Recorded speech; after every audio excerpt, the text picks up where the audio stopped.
My name is Hema Hilal. I'm Steve. Nina Sardinha. And I've been a single parent for 7 years. 2 years and 2 days. Almost 10 years. Raising a child is considered one of the most difficult things to do. Normally, it requires two people.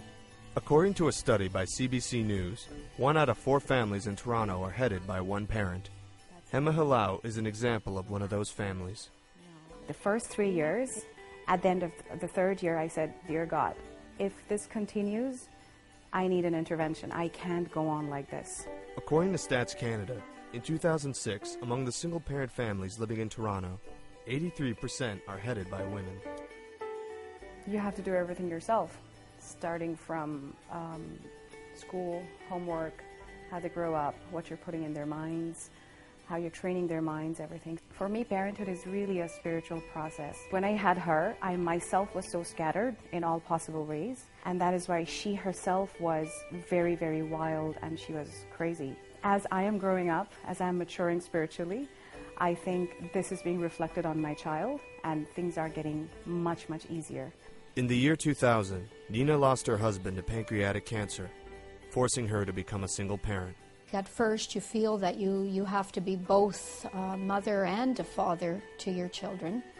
Really, when you have no choice, you just have to try and be the best parent that you can be. You have to focus on looking after your children, and that's basically what I focused on, raising my kids. And so it forces you to try and be strong, because you have to get up every day and you have to get out to work because you need to support your family. According to Canadian Living, joint custody doesn't necessarily mean equal periods of time with each parent. Steve Hu usually sees his son Christian only 2 days a week. When I was together with his mother, I'd skip out a lot more and go do my own thing because I knew she was there, but now I don't. Like, today I'd be hanging out with my friends. Sometimes I will take him and let him hang out with me and my friends, but a lot of times I would just do my own thing because there's another parent for him to fall back on right away on the spot.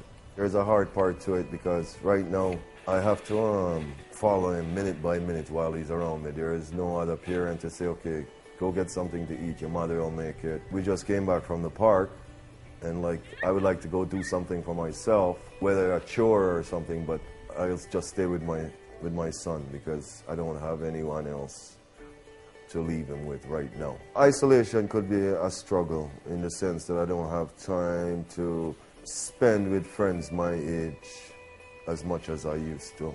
I'm not able to go out while he's here because I have to stay. Money is a little tighter because I have to run my own household and contribute to his household too. There are hardships, but I think other than hardships, I think it's just really the loneliness, how lonely you feel when you don't have your spouse to share things with.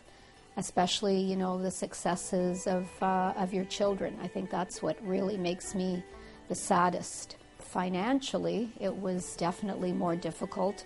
When my children were young, I chose to stay home with them for a few years.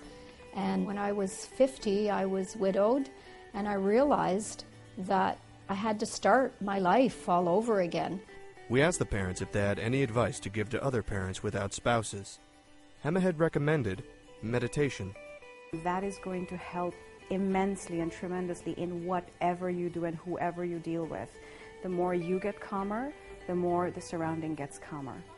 And that is going to have a tremendous effect on the child as well. I feel like a complete person because I have to be mom and dad. I can do anything. Whether it's taking care of my child or taking care of somebody else's child, I understand how to take care of a child. You go to family or you go to friends. In the end, it's basically you make your own decision and you do the best you can because there's really no alternative. I do have friends who are not single parents, so I see how easy it is for them in some cases where they both are involved in rearing the child, which is good for the child. But on the other hand, I also see how difficult it is sometimes when they're not on the same page. It's more about being present. What your child needs to see is that whenever you see him or her, that your eyes light up.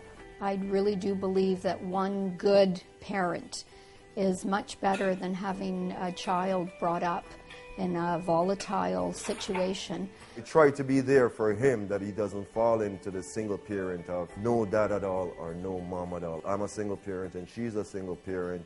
Both of us are there actively with him. Single parents, weekend parents, widows, all different spectrums for a similar form. Though their stories are different, one thing is constant: their love for their children.